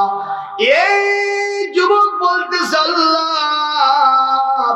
আমার চাচাতো বোনের কাছে আমি যখন প্রস্তাব দিলাম আমি টাকা দিতে পারি, তুমি আমার সাথে একটু মিলিত হবে, আমার মনের খায়সাত, আমি আমার যৌন কামনা চরিতার্থ করব তোমার উপরে। সঙ্গে সঙ্গে মেয়েটা অস্বীকার করলো, বলল না এটা হবে না। এক পর্যায়ে মেয়েটা নিজের পক্ষ থেকে প্রস্তাব দিয়ে বসলো, আমি তোমাকে আমার জীবন যৌবন উপহার দিব, আমার জীবন যৌবন তোমার জন্য উদ্বেলিত করে দিব, যদি তুমি আমাকে 100টা দিরহাম কিংবা 120টা দিরহাম দিতে পারো। দুইটা রওয়ায়াত আছে, 120টা দিরহাম 120টা টাকা যদি আমাকে দাও, আমার জীবন যৌবন তোমার জন্য উপহার দিয়ে দিব। একটু জোরে বলবেন নাকি নাউজুবিল্লাহ। আমাদের দেশে এরকম মহিলা আছে না নাই, যারা টাকার বিনিময়ে নিজেদের ইজ্জত বিক্রি করে? যদি বিশ্বাস না হয়, আমি ঠাকুরগাঁয়ের প্রশাসনকে বলবো, আজকেই ঠাকুরগাঁয়ের বিভিন্ন হোটেলে মোটেলে আপনারা রাতের বেলায় অভিযান চালায় দেখেন, কত কপট কপতি জেনাকারিনী ওই হোটেলগুলো থেকে ধরা পড়বে, যারা টাকার বিনিময়ে ওই কাজ করতে গেছে। আমি আজকে আপনাদেরকে নিয়ে দাবি করব যে এই বাংলার জমিনে ফজরের আযানে আমাদের ঘুম ভাঙবে। ঢাকা শহরকে মসজিদের শহর বলা হয়, যেই বাংলাদেশে ওলি আউলিয়া দিয়ে ভরা, মসজিদ মাদ্রাসা দিয়ে ভরা, সেই বাংলাদেশে টাকার বিনিময়ে জিনা করার সুযোগ দেওয়া যাবে না। যদি রাজি থাকেন এই মুহূর্তে হাতটা তুলে আল্লাহকে দেখান, লিল্লাহি তাকবীর, লিল্লাহি তাকবীর। আল্লাহ পাক কবুল করুন, ধরে বলি আল্লাহুম্মা আমিন। মুসলমান ভাইরা কষ্ট হচ্ছে কিনা? এই মুহূর্তে আমার কাছে কত চাইছে? 120 টাকা চাইছে। আমি অনেক কষ্ট করলাম, 120 টাকা আমার কাছে নাই। আমি অনেক কষ্ট করে 120 টাকা জোগাড় করে একদিন তার কাছে হাজির হলাম, নির্জনে আপনার একেবারে নিরালায়, সেখানে কোনো মানুষজন ছিল না। এইরকম 120টা টাকা নিয়ে তার হাতের ভিতরে দোয়া সারা, মহিলা আমার জন্য সম্পূর্ণ প্রস্তুত হওয়া সারা। জোরে কন্যা নাউজুবিল্লাহ। এই যুবক গুহার মধ্য থেকে আল্লাহর কাছে এইরকম করে দোয়া করতেছে আর চোখের পানি ছেড়ে দিয়ে বলতেছে, আল্লাহ, মহিলা যখন একবারে সম্পূর্ণ প্রস্তুত হয়ে গেছে, আমার দুইটা হাঁটু তার হাঁটুর সাথে মিলাই দিয়েছি। কথা কি শুনতেছো যুবকরা? আমার দুইটা হাঁটু তার হাঁটুর সাথে মিলাই দিয়েছি। আমি এখন অবস্থা সম্পূর্ণ চূড়ান্ত হয়ে যাবে। হঠাৎ করে ওই মুহূর্তে নিচ থেকে আমার চাচাতো বোন একেবারে চিৎকার দিয়ে উঠে বলতেছি, ইয়া আইয়ুহাস শাবাব ইত্তাকিল্লাহ ওয়া লা তাফুদ্দাল খাতাম ইল্লা বিহাক্কিহা। আমার চাচাতো বোন বলতেছে, যুবক, তুই আল্লাহকে ভয় করে রে।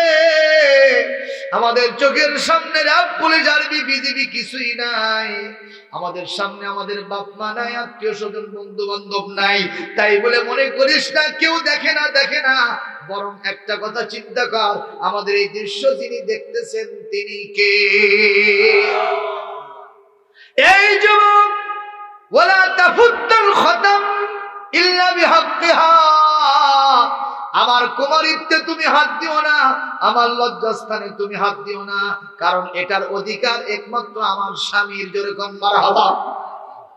মহিলাদের লজ্জাস্থানের মালিক কে? জোরে কোন কে? স্বামী একমাত্র। আমার এই খতমটা খুলবে, আমার কুমারীত্ব খুলবে, তুমি কখনো এটা খুলতে পারো না। এ কথা বলাও সারা আল্লাহ যে আমার চাচাতো বোন বলেছে আল্লাহকে ভয় করো। হঠাৎ করে আমার অন্তরের মধ্যে ওয়াজিলাত কুলুবুহুম, একটা জোরে কম্পন সৃষ্টি হয়েছে। আমি ওখান থেকে আমার চাচাতো বোনের সুন্দরী বোনকে, তার লজ্জাস্থানকে আমি ত্যাগ করে দুপায়ে লাথি মেরে ফেলে দিয়া 120টা দিনার তার হাতে রেখে আমি ওখান থেকে তোমার রাস্তায় ছুটে এসেছি। আল্লাহুম্মা ইন কুনতু ফাআলতু হাদা ইবতিগাআ ওয়াজহিকা ফাফরুজ আন্না মা নাহনু ফীহি মিনাস সাখরাত।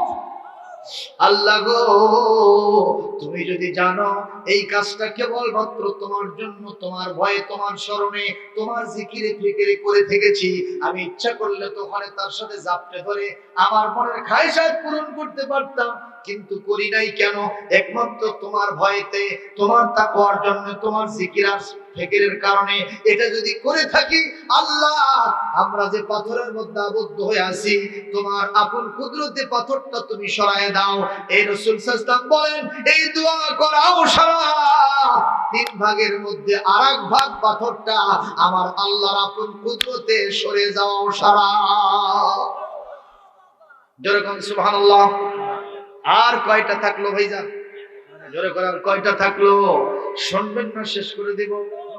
সুতরাং যুবকদেরকে বলবো, যুবকরা রে, ওই কলেজে পড়তে গেছো, ইউনিভার্সিটিতে পড়তে গেছো, বাপ মাও নাই, এজন্য তোমার গার্লফ্রেন্ডকে নিয়ে তুমি দিনের পর দিন, রাতের পর রাত বিভিন্ন হোটেলে মটেলে বাগানে ঘোরো, বিভিন্ন লেকের পাড়ে বসে থেকে গায়ের সাথে গা লাগায় দিয়ে গল্প করো, একই রিকশার মধ্যে চলো, মনে করো না কেউ দেখতেছে না। বাপ মাও না থাকতে পারে, প্রশাসন নির্বিকার ভূমিকা পালন করতে পারে, কিন্তু আমার আল্লাহ তোমাকে দেখতেছে। জিনার গুনাহ হবে, কাল কিয়ামতে জাহান্নাম ছাড়া উপায় থাকবে না। জোরে বলুন ঠিক কিনা? কষ্ট হচ্ছে ভাইজান? না না। এজন্য যুবকদেরকে বলবো, আজকে তোমার পা হাত দিয়ে বলি, তুমি এইসব জিনা ব্যভিচার ছেড়ে দাও। যদি প্রয়োজন হয় পিতামাতাদেরকে বলবেন, আমি বলবো ইসরুন নিকাহ, আপনারা বিয়েকে সহজ করে দেন। ঠিক না ঠিক কর, বিয়ে করে নাও, তাহলে তোমার যৌন কামনা চরিতার্থ করার হালাল পন্থা সৃষ্টি করে দেবেন কে? বলি আল্লাহুম্মা আমিন। সর্বশেষ এইটা বলে আমার আলোচনা শেষ, মোনাজাত করে দেব। কি বলবো না মোনাজাত দিয়ে দেবো বলেন? আপনাদের জন্য একটা খোঁজ খবরই আছে, বলবো। বগুড়া থেকে আমি এখানে এসে দেখলাম এক হাফেজ সাহেব আসছে, অন্ধ হাফেজ। দিকে দাঁড়াও তো বাবা, এই যে দেখেন অন্ধ হাফেজ, নাম হলো আবুল কালাম আজাদ। আমাকে কয়েকদিন আগে ফোন দিয়ে বলছিল যে হুজুর আপনার মাহফিল কোথায় আছে? দূরে মাহফিল কোথায়? আমি বললাম যে এই অমুক জায়গায় আছে, ঠাকুরগাঁয়ে, রানী শঙ্কর উপজেলায়, রাউতনগর এলাকায়। তো ওই কথা শুনে আজকে একের সময় মতো চলে আসছে। এসে এখানে আমি মঞ্চে দেখতেছি বসে আছে। এই ছেলেটা আমার কাছে আবদার করেছে, এক আয়াত করে করে আপনার 7 বছরে পুরো কোরআন শরীফ মুখস্থ করছে। সুবহানাল্লাহ। ওস্তাদদের মুখে শুনে কোরআন মুখস্থ করেছে, তাহলে আর মর্যাদা বেশি না কম? এ বলেছে যে হুজুর আমি শেষে একটু কোরআন তেলাওয়াত করতে চাই। আমি কেউ কোরআন তেলাওয়াত করতে দেব? আপনারা কি শুনবেন না তার আলোচনা? আলোচনা না, একটু কোরআন তেলাওয়াত সুললিত কণ্ঠে তেলাওয়াত করবে অন্ধ হাফেজ আবুল কালাম আজাদ। এটা হলো শেষ আকর্ষণ। আমি এই ঘটনা বলে তাকে দেব, এরপরে মোনাজাত হবে। জোরে বলি আল্লাহুম্মা আমিন। একটু জিকির করেন, সুবহানাল্লাহ, আলহামদুলিল্লাহ, লা ইলাহা ইল্লাল্লাহ, লা ইলাহা ইল্লাল্লাহ, লা ইলাহা ইল্লাল্লাহ, লা ইলাহা ইল্লাল্লাহ, মুহাম্মাদুর রাসূলুল্লাহ। 3 বন্ধুর সর্বশেষ বন্ধু বলতেছে আল্লাহ। কার কাছে দোয়া করতেছে? কোথায় থেকে? গুহার ভিতরে থেকে। সুবহানাল্লাহ। কেউ দেখতেছে না, দেখতেছেন কে? আল্লাহ। আমি বড়লোক মানুষ ছিলাম, ধনী মানুষ ছিলাম, আমি অনেক শ্রমিক আমার বাড়িতে রেখে আমি তাদের দিয়ে কাজ করে নেই। একদিন শ্রম শেষের দিনের বেলায় আমি সকলের হাতে টাকা পয়সা পারিশ্রমিক যেটা ছিল মাইনা, আমি সবার হাতে হাতে দিয়ে দিলাম। একজন শ্রমিকের হাতে দিলাম, ওর মতিগতি কি যে হলো, আমার দিকে টাকাগুলো ছুঁড়ে মেরে ওই টাকা না নিয়ে সে ওখান থেকে বিদায় হয়ে চলে গেল। আমি চিন্তা করলাম ওর যেদিন শুভবুদ্ধির উদয় হবে সেদিন টাকা নিশ্চয় নিতে আসবে। আমি টাকাগুলি খরচ করলাম না, এই টাকা দিয়ে আমি ব্যবসা বাণিজ্য করলাম। মারহাবা। ব্যবসা বাণিজ্য করতে করতে বিশাল গরুর পাল, বকরির পাল, ভেলার পাল, বিশাল উটের পাল, দুম্বার পাল হয়ে গেল। সুবহানাল্লাহ। কয়েক মাস পরে ওই যুবক একদিন আমার বাড়িতে এসে বলতেছে, ইয়া আইয়ুহার রাজুলু আতিনি উজুরাতি, আমার কিছু উজুরত, কিছু পারিশ্রমিক তোমার কাছে ছিল, এটা আমাকে দাও। আমি সঙ্গে সঙ্গে মুস্কি হেসে বললাম, ইয়া আইয়ুহাল আজির উনজুর ইলাইহি। যুবক রে, এ আমার শ্রমিক ভাই, আশেপাশে ডানে বামে যা চতুষ্পদ জানোয়ার গুলো দেখতেছো, ওই উটের পাল, ভেড়ার পাল, বকরির পাল, দুম্বার পাল যা দেখতেছো এগুলো সব তোমার, তুমি আল্লাহর হস্তে সবগুলো নিয়ে যাও। আমি যে এই কথা বলছি ও তখন আমার দিকে থেকে বলতেছে, এই গৃহস্থর বেটা, তুমি কি আমার সাথে ঠাট্টা করতেছো? তুমি কি আমার সাথে কৌতুক করতেছো? আমি মাত্র কয়েকটা টাকা তোমার কাছে রেখে গেলাম আর তুমি এগুলো সব দেখাও, মানে আমি গরিব মানুষ দেখে আমার সাথে ঠাট্টা বিদ্রোহ করতেছো?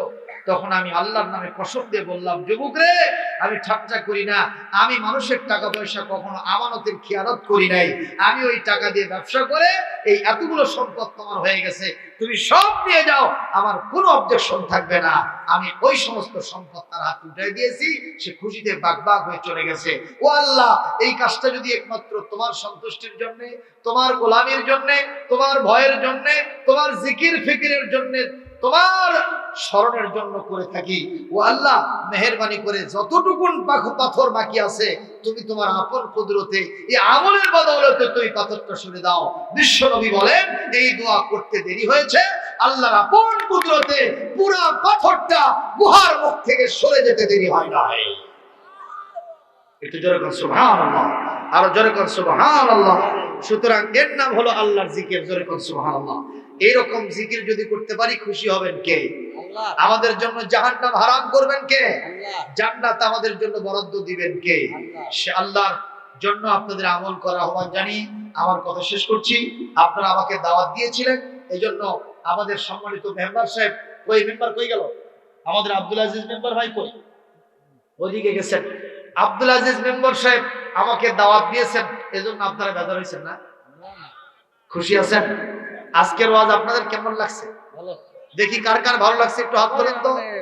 আলহামদুলিল্লাহ। ভবিষ্যতে, আজকে তো শেষ করতে পারলাম না, ভবিষ্যতে দেখা হলে এর উপরে আরো আলোচনা।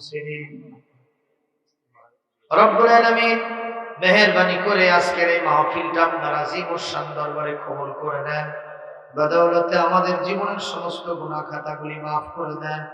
আল্লাহ, আজকের মাহফিল থেকে যা সওয়াব দেবেন এর হাদিয়া সোনার মদিনায় নবী করিম সাল্লাল্লাহু আলাইহি ওয়াসাল্লামের রওজা মুবারকে পৌঁছায় দেন।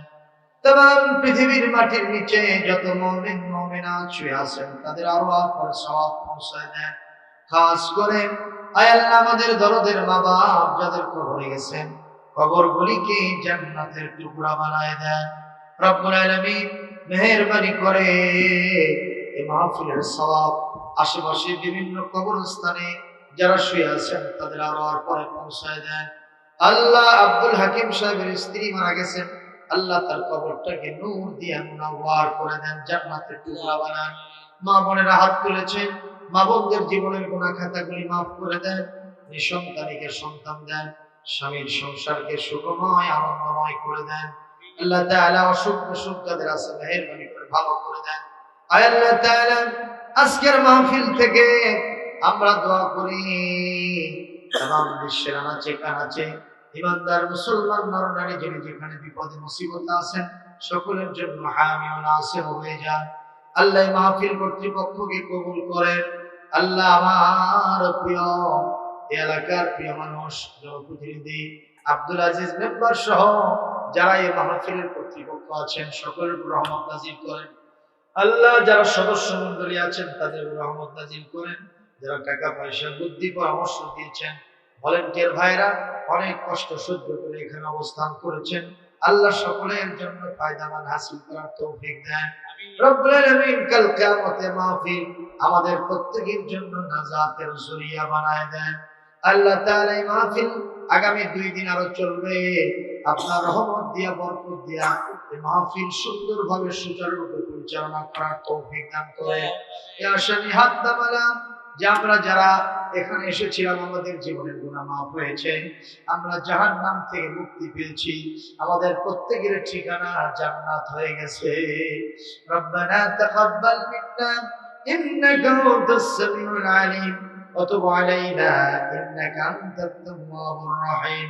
সুবহান রাব্বিকা রাব্বিল ইজ্জাতি আম্মা ইয়াসিফুন ওয়া সালামুন আলাল মুরসালিন ওয়ালহামদুলিল্লাহি রাব্বিল আলামিন। ওয়াজআল آخر كلمتنا عند الموت لا إله ইল্লাল্লাহু মুহাম্মাদুর রাসূলুল্লাহ।